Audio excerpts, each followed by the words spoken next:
good morning, everybody, and welcome to this 19th Get in Shape webinar. It's fantastic to have you with us this morning.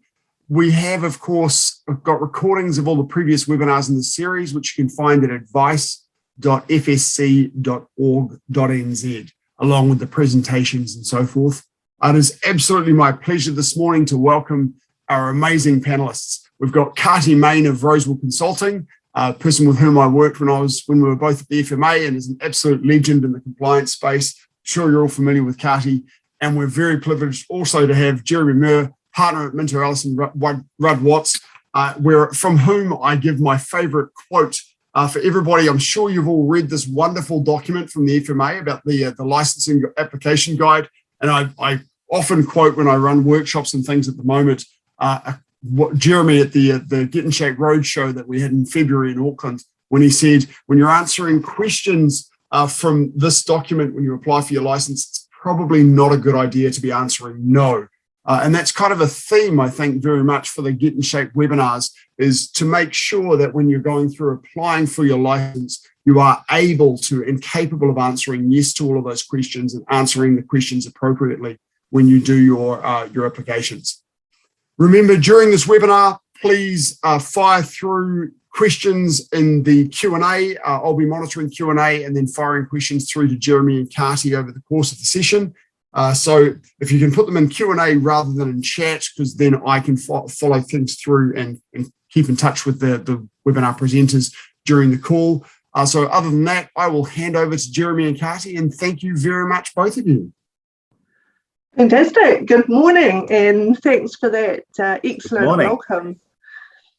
It's great for us to be here. So Jeremy and I are pretty keen to rip into it. We're going to go at the pace of a good solid steeplechaser today. So steady and reliable, but plenty of pace on, because we've got lots to cover that hopefully that you'll all find pretty interesting. So as if we roll on, Hayley, so the key things are we're living our BCP at the moment. There's nothing like COVID-19 to be a live test of your BCP. So you'll be living and ironing out some of the kinks. Presumably also cybersecurity will be high on your key business risk list at the moment. We're going to chat a bit about that and the latest guidance note out from the FMA. We're going to talk a bit about some of the key points in that you want to know. And we're going to talk about evidence testing your BCP. How do you demonstrate that you've run a test of your BCP? What should that actually look like? So it's just, I guess, putting a bit of a formality around that. So we'll lead off with the next slide now and just briefly talk about, well, what is a BCP? And for me, there's three components of it. First of all, what you do initially in that emergency phase when something happens. What did you do quickly to prepare for the lockdown, for example? Did you get caught short? Did you have everything that you need? Or did you need to flee back to the office and pick up that extra laptop? Then we've got the business continuity side, which is actually running your people and your business and your clients and keeping everything up and running while you're going through that emergency phase. And finally, the disaster recovery. So if your IT systems go down, if you can't access your technology, what's the process to recover all that? So those are sort of, I guess, the three essential components. So I'll hand over to Jeremy for a moment. So do you want to chat us through, well, what are some of the risks, Jeremy, that we see with BCP and not getting it right? So Hayley, do you want to move on to the next slide? That's the one. Yeah, look, I mean, there are some obvious practical risks that if you don't get it right, a number of things could happen. If you suffer from loss of key staff, you can't access your building, you can't access your IT data, voice, non-electronic records, key dependencies. These can be minor, severe, or critical and can absolutely cause you issues. In addition to what's there, obviously, this is good hygiene for your status as a licensed financial advice provider. So in addition to actually just not being able to run your business and service your customers, if you get any of this stuff wrong, you may run into issues with the Financial Markets Authority, either at the time or when they audit you, or or go through those processes. And if they think that you're really just not keeping those systems up to scratch, or worse, if there's an event and they have complaints or raise issues, then they will come back to you. Plus, this can also lead to issues like if you have breaches of cybersecurity, you may find yourself dealing with the Privacy Commissioner, and that also can be utterly problematic. Cool. So we'll move on, Hayley, and we'll have a bit of a look at the purpose of planning it up front. So basically, planning for these events is now critical because these events are just happening all the time, whether it's the result of climate change, whether it's IT disaster, whether it's an outbreak, a pandemic like we're going through at the moment. Just planning for it in advance just helps you be able to maintain your business and your customers, obviously, for the long term. So putting together a bit of a plan, it's important for all license types. So not just financial advice providers, whether you do, funds, DIMs, peer-to-peer lending, anything like that, all types of businesses really need to have business continuity planning as one of their key mitigants for this type of business risk. So practice is the way to go from my experience. Is you don't really know what you're going to face until you face it at the time, and you don't know where the gaps and the weaknesses are on your plan until you've road tested it several times. And I'm thinking by now with COVID-19, we're starting to get pretty slick at this. At least that's what people out in the network are telling me, is we know what's coming, we know what we need to do, we know that we've tested it, we no longer have to run and buy all the extra monitors and things. So that's great. So now we're at the stage that we need to start to really fine-tune some of the components of our BCP, checklists, the reference notes, and starting to record the testing of it as well. So let's kick off with, first of all, what should your BCP contain? And again, in the license applications, we're pretty lucky because FMA helpfully gives us a good list of things that you might want to include. So the things that I always find the most helpful is, how do you contact people quickly and easily, when something happens? And often in a real life event, the first thing that goes down is the mobile phone network, or it becomes overloaded because everyone's trying to ring their mates and their family to see if you're right. There's software now that you can find online that you can send a quick automated text to everyone, and you can set it up beforehand. And texts take a lot less, I don't know what you call it, mobile phone technology, but you'll understand the same concept of bandwidth, I guess. Texts seem to get through when the mobile phone network is under stress. So having a way to contact people quickly and easily by text is a really helpful way. But of course, you need all their details up to date and in front of you. And what we tend to do these days is we keep a paperless society. We've got all these things online, but what happens if the whole internet goes down? So I always like to have an old-fashioned hard copy or an offline copy available so that I can access all that information, people's key information, their mobile phone numbers and maybe a backup number, and maybe a contact person as well for that person. So if you can't reach people in your team, is there someone else that you can check in with and just say, hey, are they okay? How can we reach them?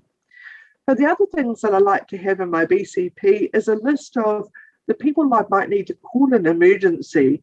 So often it's people like the landlord of the building, often electrician or plumbers, because quite often if you have something like a major disruption, you'll find that pipes get burst or the electricity is live and power cables are lying across the floor, things like that. So you need an easy way to get hold of those key vendors that can support you through that critical time. But also too, we're obviously thinking about client care. And what are your clients going to worry about or need help with during this emergency situation? So a process to contact your clients really easily, maybe a Facebook page, is really helpful in terms of getting key messages out.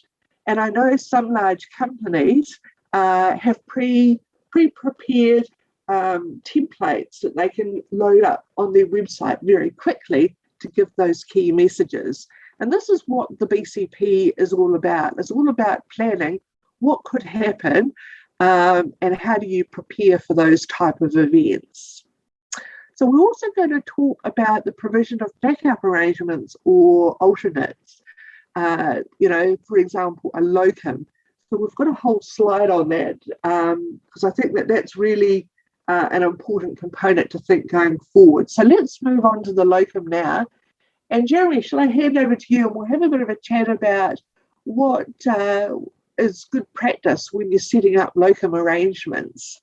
Yeah, good idea, Karty.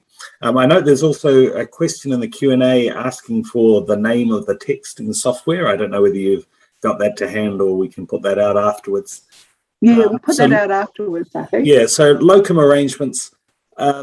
Look, this is all about, it's a very personal business. You need to have someone to talk to your clients. If you absolutely need someone to step in, that's what you'll need to arrange. And it's best to have that sorted out up front and to have a written set of terms as to what that might look like. And the kind of things to consider in putting that arrangement in place are obviously remuneration. People aren't going to agree to do it for free. Systems and systems integration, so access to your systems and how it's going to work with their systems, ability for them to log in, what the priorities are likely to be if the locum gets called into action, how you actually trigger it, particularly in a sort of a BCP environment. What happens if it goes, is it the same arrangement if it goes for a long period as for a short period? And are you sure that your proposed person or persons have the capacity and capability to do what you need them to do? So it's not something that you do for the sake of it or to tick a box. It actually has to be something that works effectively. Yeah, and some of the things that we found, Jeremy, was that originally we started to put locum arrangements in the BCP, but we actually found that there was some very sensitive information associated with that. For example, giving somebody else access to your passwords and systems and actually ending it as well. So we've now ended up creating written agreements, just setting out those locum arrangements, just so that all parties were clear. So would you endorse that as a good idea? Absolutely. I agree. It doesn't need to be in one place, but whoever is actually initiating the BCP processes, and it may not be the boss or the top person. So if it's not in the BCP plan itself, as long as the right people know how to access it and how to initiate it. Cool.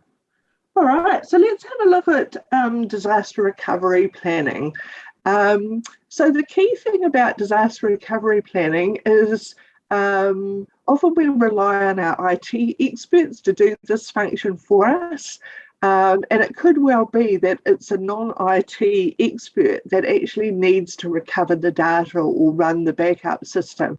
Imagine if you were at home by yourself, you might have an external backup drive, but how do you actually go through the steps in the process to recover your data? So this is the type of thing that you actually really want to have instructions for. As a non-IT expert, I like to have lots of screenshots so that I can't get it wrong, because it makes me nervous working with data, because I think I'm going to lose something or make a mistake with it. But it's an important component of disaster recovery planning. And large companies have what we call recovery time objectives. They actually map out how long they expect systems to be down for. And that's really important, because when you're managing things like payments to staff or having platforms available back for customers to trade on and so on, you need to be able to inform them pretty reliably in terms of how long things were down for. So people will generally give you a little bit of wriggle room, like a couple of days, but after that, the frustration will set in. So this is where knowing what recovery time objectives are and making sure that they're realistic, but also making sure that they will actually happen according to that plan, because otherwise, that can do reputational harm and damage to your business as well. So all these things are good to have mapped out in one document, your BCP. Unless you're a really large company, you probably won't have a separate document just to cover disaster recovery. All right, shall we talk about, well, how do you actually create a BCP if you haven't got one already? It's pretty easy, really. There's lots of templates online, or Jeremy and I'm sure that we can whip one together for you and send one through. But basically, it's just starting with a really simple outline of key information, such as who are the people that you work with, how would you get hold of them, who are the key contacts, such as your vendors, maybe key clients, anyone else, maybe your Locum, your backup person. But the most key thing for me is getting somebody to own that document to keep it up to date.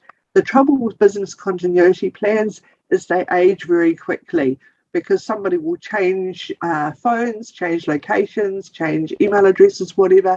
So you've got to really have someone who's dedicated to keeping that up to date.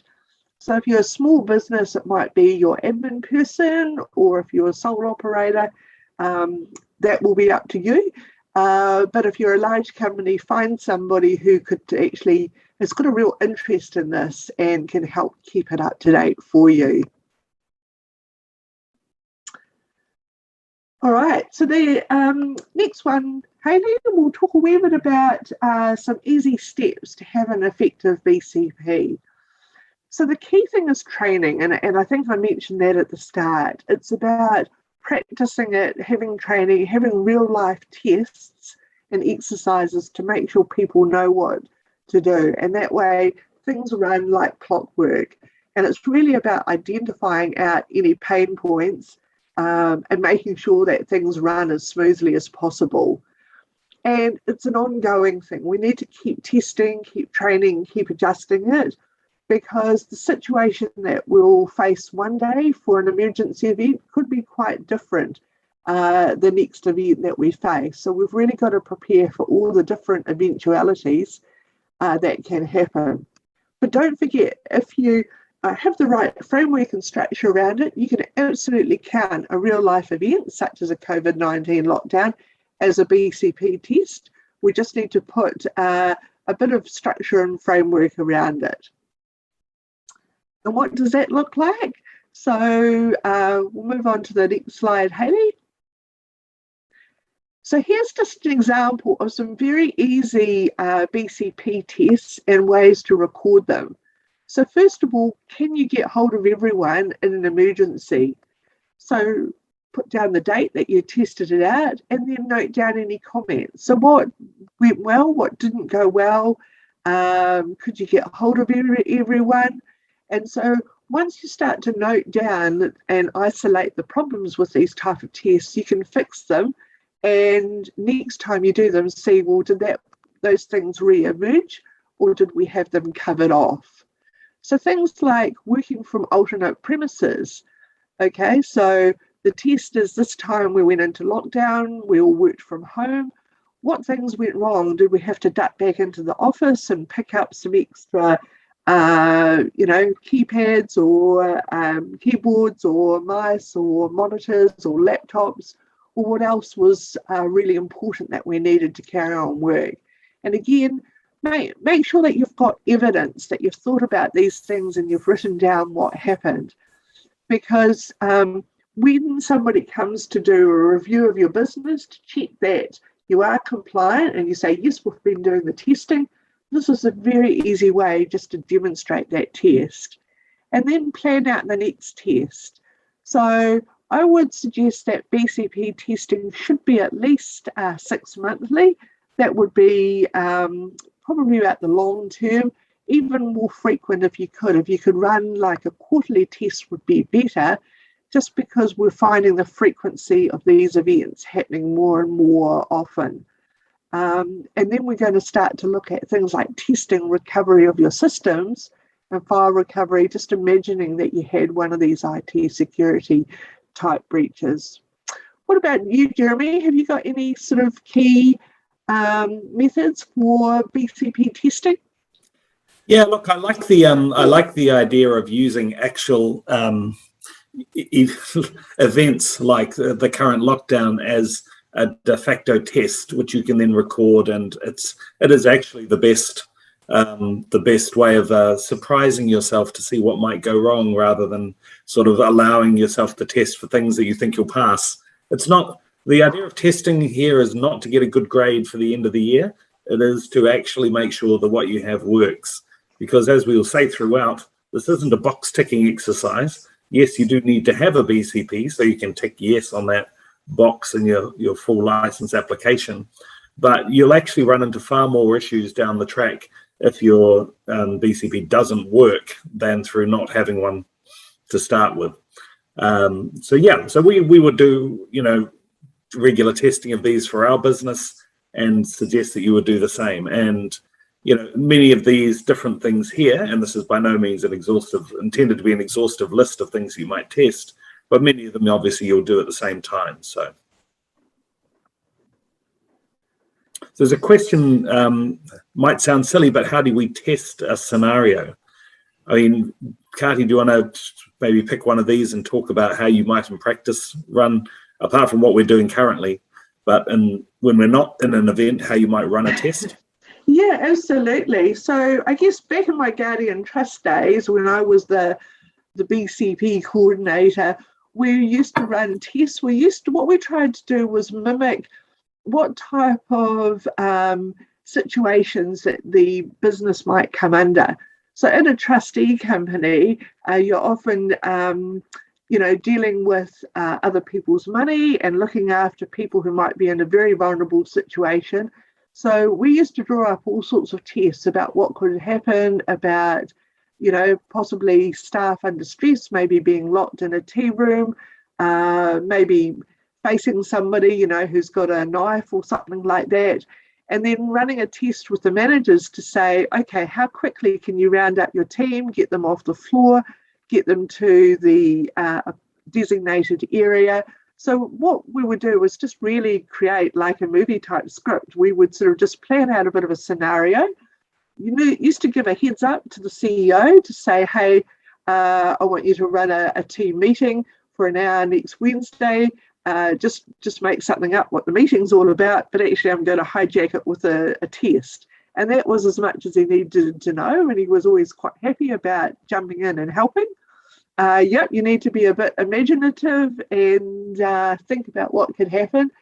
And the other really good thing to do is to test the alternate. So if you've got somebody in an important position that maybe has a lot of the knowledge or a lot of the delegated authority, you have them to appoint an alternate. So if they're not available, who could actually run the BCP process, or who looks after their team for them or makes those key decisions? So once you take the key leaders out and you run the test with their delegates, it's a whole different ballgame all over again, and that makes for quite a fun test as well. So I think the main thing about BCP tests is to create the scenario, put the business under a little bit of pressure and see how it performs. But also it can be quite a fun activity to do as well. But it's remembering always it's a learning exercise. So it's all about what did we learn as a result of that and what can we do better next time. All right, so let's move on to keeping your BCP current. And that's really the purpose of your tests, is to make sure that you're putting your BCP under a pressure test on a regular basis, and that you're keeping it current. But remember, there's going to be other reasons that you need to update it during the year, because environmental type threats are changing all the time. And there's also changes to you personally, your business, your structure, the people that you work with. Your business might be growing. You might take on another office in a different geographic location. All those things will impact your BCP and what goes into it. So you might, for example, have a master BCP, and then you might have a simple page for each branch or location, because they'll obviously face a different set of circumstances if a disaster event type occurs. All right, so we'll just summarise that briefly before we go into cybersecurity. So, so my key tips are remembering it's got a life cycle. It's going to age, it's going to get out of date. There's things that aren't going to work next time. So keep testing it, keep training for these events, and use those mock scenarios just to iron out the kinks.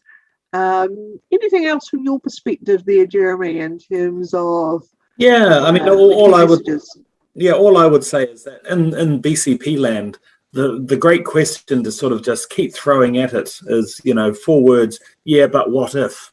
So, look at your plan and say, okay, so I've got Jeremy is going to do this. But what if Jeremy's sick? Or but what if Jeremy is the problem and or has left? Or but what if the problem is that our backup provider goes down or something? So I think just keep that in mind and keep sort of throwing that test at your plans. And if you run through these steps and maintain it as suggested, you should be well organized. Fantastic. All right, let's have a chat about cybersecurity. So probably neither of us are claiming to be experts in the cyber field, but obviously it's an area that I think we all need to be aware of. We all need to upskill on a regular basis, and there's certainly a lot of information and data out there to make us sit up and take notice just the risk of cyber type attacks on our business. But on top of that, we've got a lot of obligations in terms of protect our client data, and look after our systems and processes, and we've got notification requirements. So if we have a look at this slide about the cyber attacks in New Zealand, taken this as a couple of years ago now, but just look at the increase in phishing and spear phishing attacks. But also lately, we've obviously seen some really massive type cyber issues. I was looking up what was the latest information with the Waikato District Health Board and their ransomware attack. It's now so significant, it's got its own section on Wikipedia, which I thought was quite amusing.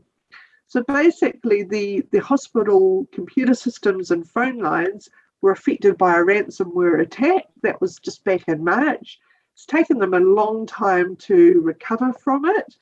And there was an awful lot of impacts, not just for the local area, but even flights having to be cancelled and so on too.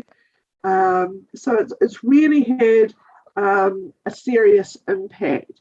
And it was actually probably quite good to see what would happen if somebody like a large organisation like that stood their ground and didn't pay out for these ransomwares, because it's the only way we're going to sort of stop this type of behaviour. All right, so Karty, I'll just throw in on that to say that I've acted or been involved with at least 2 businesses who have experienced significant hacks, and one of those went out of business shortly after. They did not have the robustness, in my view, in terms of governance structures and things to really work through all of the consequences. And the other, which had very good structures, made it through, but suffered both adverse publicity along the way, issues with their regulator, which required constant attention, and really just a huge drain on management time, morale, that's just de-energizing. It's like pulling up the handbrake on your business for a period until you sort it out, assuming that you've got the BCP and the resources to sort it out as well. So the stuff is very important. Yeah, and worldwide, it seems to be number one on directors' concerns for number one key risk issues for businesses, isn't it? So, Jeremy, do you want to just talk us through the next couple of slides, some of the sort of the key obligations that we've got? These are some of the obligations that we've taken out of financial advice providers, because obviously going through licensing is all quite topical for them at the moment. but I'm aware that we've got, other licensee types on the call as well. Yeah, look, so there are a number of obligations on you to protect your client information. As a financial advisor, obviously there's Code Standard 5 in the code, which certainly applies to all of you, particularly in dealing with your retail clients. And that requires you to protect client information against loss and unauthorized access, use, modification, or disclosure. And from a boring legal perspective, there is a duty and an obligation on a financial advice provider under the legislation to comply with the code. So if you fail to protect your client information, you're at risk of the Financial Markets Authority being concerned that you have breached a statutory duty and obligation, which puts you at risk of penalties, etc., in addition to just the practical issues that are likely to be caused in dealing with it. So, that's pretty serious. If we go to the next slide, then if you are a full licensee, then you will also have a standard condition 5, which says that if you use any technology systems which, if disrupted, would materially affect the provision of your financial advice service, you must at all times ensure information security, which is preservation of confidentiality, integrity, and availability of information, is maintained. And that availability side of it certainly crosses over into business continuity. Then you must notify the FMA within 10 working days of discovering any event that materially impacts the information security of your critical technology systems, and provide details of the event, the impact on your service and clients, as well as your remediation activity. So not only within that period do you need to actually find out what has happened, you must come up with a plan to ensure how you're actually going to deal with it. And I'm not sure, is it on the next slide in terms of privacy? No, so if we pause before that, you also obviously have obligations under the Privacy Act, and those obligations have been beefed up under the new legislation and under guidance from the Privacy Commissioner, who point out that basically you have under their guidance, a 72-hour window to report a privacy breach to the Privacy Commissioner. So just bear that in mind on top of your obligations as a licensee to the FMA. We can move on. All right.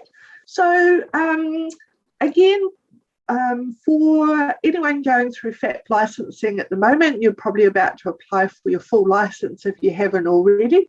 One of the questions that you'll be asked is, do you have an approved documented cybersecurity policy? So I like to unpick all these questions in the licensing guide. So first of all, approved and documented. So it means to be written down, and it means that somebody's gone through it and checked it and reviewed it and said, yes, this is appropriate for our business. So even if you're a one-person business, it can be quite helpful to get a peer review from somebody just to sense check it for you. But also there's certain expectations what the policies should look like. And the way that I structure policies is I normally start with a bit of a plain English explanation. What are the obligations that you've got? So, and things like, you've got to have adequate and effective systems to maintain cyber resilience. So you've got to be able to detect, prevent, and respond to these type of risks. Demonstrate how you maintain client records, and demonstrate how you'll protect your client data and confidential information. So you'll need to have a bit of a policy statement that shows that your commitment to cybersecurity, and then your processes, which set out how you actually go about doing that. And the final part, which is always the most important bit, are the controls. How do you actually know that your cybersecurity policy is working, that you're meeting those obligations and it's keeping you safe? So you've got to look under the hood from time to time and really test those controls and make sure that they are working for your business. Now, we've got a good list of what really good controls will look like. for the cybersecurity area. So we're going to talk through that in a moment. But in the meantime, we've also had a new guidance note out last month from the FMA, really to help us expand even further developing cyber resilience for financial advice providers. Just before we say that, just a word again on cybersecurity policies. Even if you weren't asked for it with your license last time round, if you're one of a different license type, it's still a really good idea to go back over, cover that off and beef it up and really keep current with your IT security policy. Because this is, in financial services, probably our number one risk and an area that we all really want to keep up to date and keep current with. So we've got this new guidance note out. What were some of the key outtakes for you, Jeremy? Sorry, I was just answering a question on the chat. Oh, sorry, I put you on the hot. Yeah, so this guidance note from the FMA is helpful, and the outtakes from that are to consider, as it says, assess cyber risks as part of a wider risk assessment and management programs. So it's not just something which sits by itself off in the IT function, if you like. It is something that you need to consider as part of the overall governance and risk management of the business, because the effects won't be limited to the IT team having to work a bit harder, or your IT outsource provider, or however you manage it.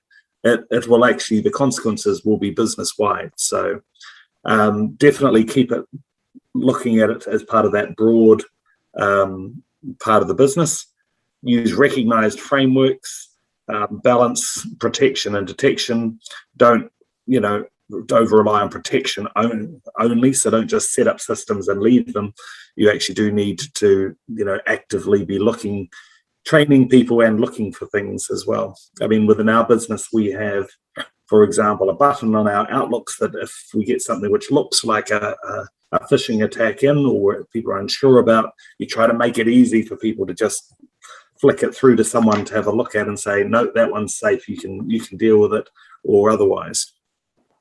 And yes, it must have board senior management ownership. And if you're a very small business, if it's a one person band or otherwise, that still just means you. Absolutely. So yes, it does talk about cultivating a culture of awareness and commitment to cyber resilience, because it's really everyone in the business that's going to pick up on these things and needs to be aware of it. So totally agree. And there's all sorts of support available now that's built into current systems that you have. So last week I was practicing just with Microsoft Word, that you can go in, you can password protect any document very easily and encrypt it before you send it to anyone. So I think we just all needed to be a lot more conscious about the amount of personal information that we share, through the network, and even things like statement of advice. Are we thinking about password protecting that? When you think about the volume of personal information that we have about a customer, there's a lot of steps that we can take, and a lot of this, it doesn't involve a large investment. One of the other suggestions in this paper is also the tests need to be part of your compliance assurance program. So when you're putting that together, or when you're updating your compliance assurance program, make sure that there's some good cybersecurity or data security testing going in there. Sometimes that might need an expert to help with that. But again, I would always start with the basics. So let's have a look at some of what those basics and those top tips are, just on the next slide. Now, these have come out from CERT New Zealand and the National Cybersecurity Centre. And they've got a very cool infographic with these set out on them as well. But again, we're looking at pretty basic things here, like backing up your data. So using an external hard drive or cloud-based service so that it's separate from where you normally keep your data and you can retrieve it as necessary. Keeping your operating system up to date. So that means just running all those updates. Sometimes I know that they're very frustrating. They tend to catch you out right when you need to power up in a hurry, but it's a very effective way of keeping your system safe. Personally, we always invest in really good quality antivirus software. I think that's really important. There is some free stuff online, but that can also be fake too, apparently. So, a small investment in antivirus software can go a long way. Unique passwords. And having lots of different passwords, and you may need a vault, a simple password vault to hold them all if it gets out of control because you can't remember them all.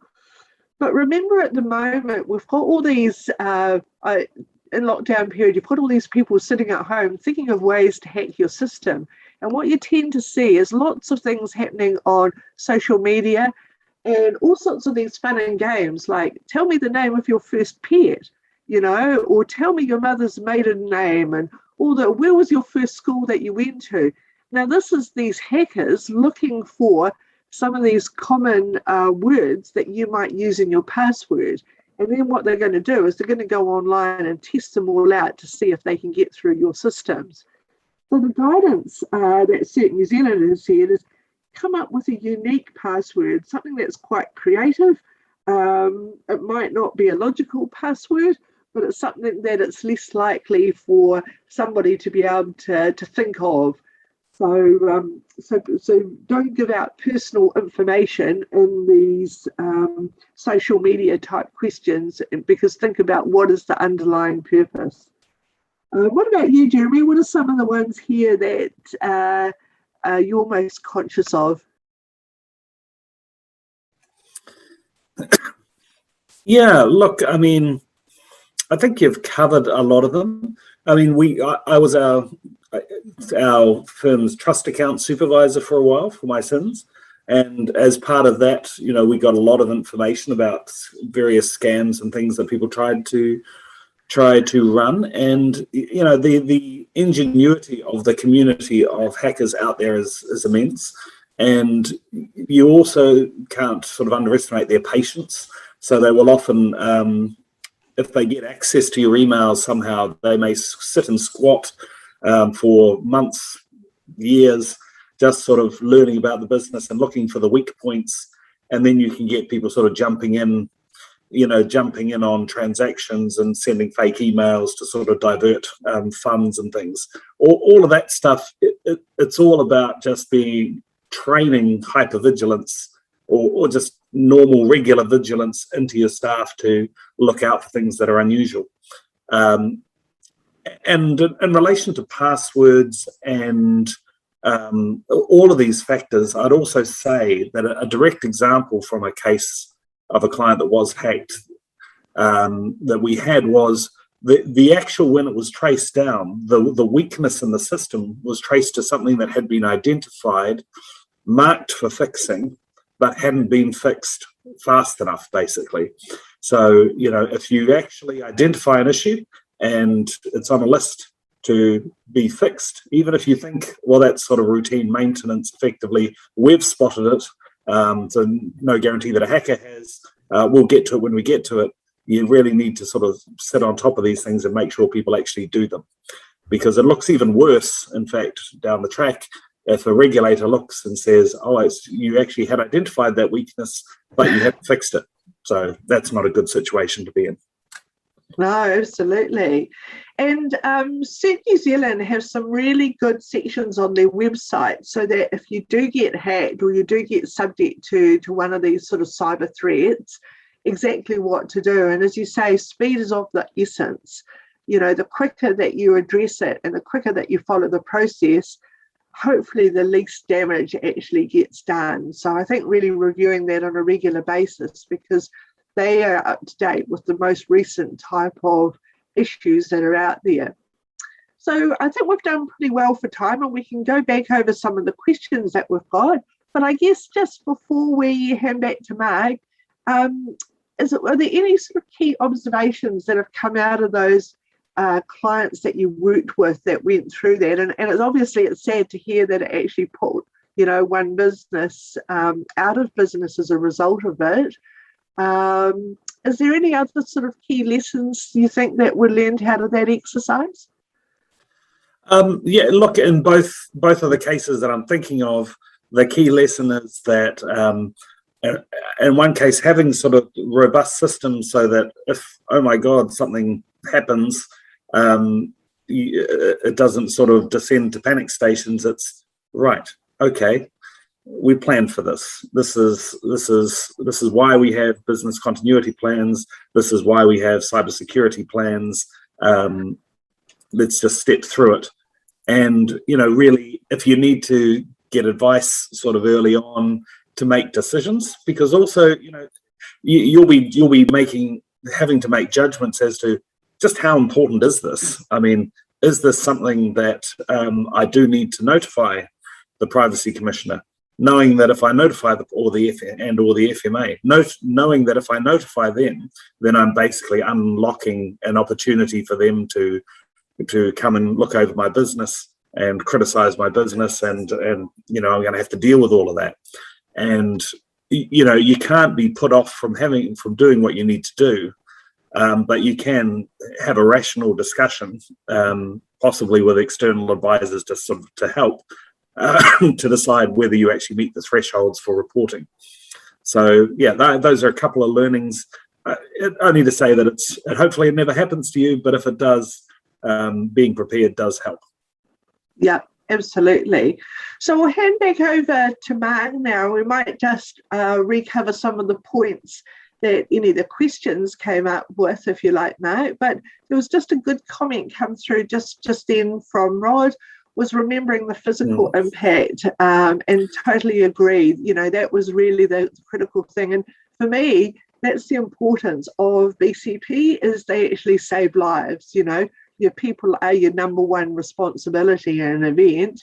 You know, things like, you know, physical tools and so on, they can be recovered, but people's health can't, and it is all about keeping people safe. So Mark, what are some of the questions that people have had, and is there anything else that you think we might want to expand on before you want to wrap up? Yeah, it's a good question, Karty. The Q&A has been quite active through this webinar, which has been fantastic. So I've been piling some answers through as we go. There are a couple that I'll pass over to you. The Locum discussion was really popular, and there were lots of questions about locums. One in particular that I'll pass over to you, Ellie Black has asked, are you aware of anyone offering a dedicated locum service in the industry?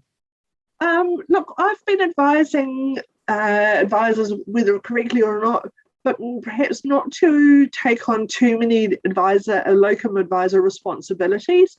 I probably am encouraging people maybe to like one or two, but the risk is if you end up having to take on a whole lot of people, then your own business could suffer as a result, right? And so it could be a business opportunity for somebody out there. At the moment, I don't know of it, but basically we've been trying to pair up like-minded advisors with other people who sort of work in a similar type of vein and culture and so on, similar type of you know, advice processes and so on, so that it's an easy transition. I don't think location is an issue. It's more about working style and ethics, and yeah, having the right type of approach to the business. And that seems to pair best with the locum, because you'd have more confidence and faith in their approach. Yeah, so I also encourage them to think about capacity. So if, for example, there are two advisors that are saying, I'll look after you, you look after me, and one of them falls off the face of the planet, then suddenly the other person's trying to run two businesses, and have they got capacity to do that? So I think that should also be a consideration. Yeah, and I know there have been quite a few questions about the agreements, and what we've found is they're very bespoke, but you've got to think through some of the practical things, such as, you know, what happens if you're halfway through maybe a deal and then somebody else has to take over? You know, what happens to the long-term client relationship? You know, what happens if there's a clawback later on as a result of that deal? So all those sort of things, it's better to iron them out by having a simple agreement where you've talked about it, you've thought about it up front to the best that you can, you just perhaps run into problems with it later on.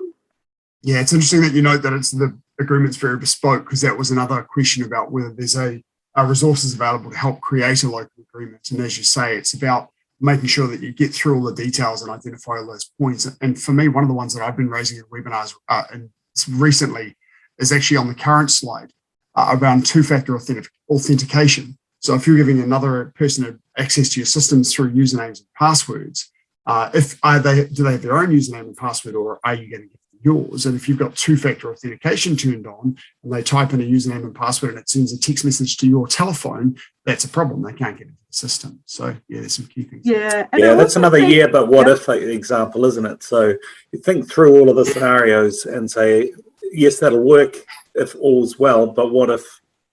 Yeah, exactly. That's why testing's so important, right? You know, if you actually test the stuff when you are capable, you can get a phone call to say, hey, mate, I can't get into your system, and work these things through so that if you even need it in a live scenario, you've already tested it, you know that it works. Yeah, I also think it's really important to think about when you hand back control to the business owner, you almost need a checklist of what's all the stuff that I now need to take back over and what do I need to change, because you'll probably need to now change all your passwords and everything to, again, protect your system because you've had other people using it and so on. So if you can think of that ahead of when you need it, it's going to be so much more effective at the time. So possibly another good advantage for a password safe, or I know some people store a lot of information on their CRM so that you've got one location of all of the things that you know the passwords you need to change. I'll just throw in one point of, if you're thinking of acting as a locum yourself, and just remember, if you do suddenly inherit a number of advice clients, to remember that you're still providing advice, presumably at that point as yourself, depending on the terms of the arrangement. So you may need to consider whether you need to re-give or give new disclosure, or apply your own systems, or just as part of even, I guess, negotiating what happens under the locum arrangement, whether, you know, whose systems, whose terms, whose arrangements are you under? Are you stepping into the existing business effectively, or are you basically taking the client over? I don't know, Karty, what you've seen in terms of how that works in practice. Yeah, so well, we've been trying to do what most of our clients have done is pretty much ring fence the client, that making it really clear that the client is part of the other business, and having an arrangement, if it really is not going to work long term, that you hand the client back. Because sometimes, you know, that relationship will be built and they may want to stay with the new person. And this is why it's better to sort of have that what if discussion up front and map out, well, what would happen in that sort of circumstance, just so that you're clear up front what the arrangement would be. And the revenue as well. So normally the revenue would belong to the business that, you know, originated the client. But again, you would have, depending how much work that you have to do to finish off that advice or whatever work you're doing for the client, that needs to be considered as well. So, yeah, all these things, that's why it's a simple template won't fix it. You've got to really think through some of these things, but it could be maybe a checklist of things. If you have a look at the slide that we had earlier on, that would give you a starting point on some of the key areas to think about when you're talking to someone about a locum agreement. Yeah, absolutely. I tend to encourage people to think about the short term, or immediate and short term, the medium term and the long term impacts on their business. And if they're a sole advisor business, you know, the immediate term might be somebody stepping in and looking after clients. The medium term might be when your key person insurance kicks in and you get a wad of cash that can enable you to maybe hire somebody longer term to look after the business. And then the long term is if you're not coming back, what happens? Are you selling the business? Are you hiring a GM and an advisor to work in the business while you stay on as a shareholder? You know, what's the approach? Another good question that has come up, again, considering locum arrangements, was around the geography. So, you know, there is a risk if you take on a locum that's in the same locality as you, and what drives the need for the invocation of the BCP as a natural disaster that affects both you and your locum. What is the risk around that? Should you have a locum that's outside your region? Or is it better to have somebody inside your region who can do more face-to-face conversations with their clients? What are the pros and cons, and where would you think that should sit? There's a question here, which I think is a good one. Jeremy's going to smile because this is a very common question. It's the question about materiality. So this is always crops up because materiality, the threshold, is going to be really bespoke to your business. It's what is significant enough for your business, significant enough for your clients and so on to decide whether or not to do business with you. But I guess, how do you sort of generalize that materiality type threshold, Jeremy? Yeah, look, I mean, it is hard, and it is a term which is used in a number of different contexts across financial services practice, and it's used without a definition generally. So it really does come down to exercising a judgment. Lawyers can sometimes help give you parameters, or sometimes it will have been considered if it's gone to court in a particular context. There is some language in the financial markets conduct around it if you're talking about disclosure and documents and things. I would distill all of it as basically, would a customer dealing with you find it material as to whether they to use your service, or would it have a material effect on the service they provide to them? And material being certainly more than minimal, more than nominal, but not necessarily, but well before catastrophic. So somewhere on that spectrum. Sorry to not be more precise, but it is intentionally an unprecise test. So if you need to reach an answer on that, you need to make a sensible decision, and then be aware that you could be tested, because it's intended generally to be an objective test. You could be tested by a regulator or by a court if you got that far as to whether they agree with your assessment. So you have to be reasonably conservative in most cases on that ground. I mean, both of you, Mark and Karty, as ex-regulators, I'm sure you would agree that you're not going to take at face value someone who says, "Well, I thought it didn't seem material to me," if you held a different view. Absolutely. One of my lessons was, if I heard about it on the radio, I should have heard about it first. Yeah. I'm sorry, guys. We're the questions are still coming in, and this is a great topic. But unfortunately, we're running out of time, and we really need to wrap up. So I apologise to everyone for coming along, or everyone that's along to.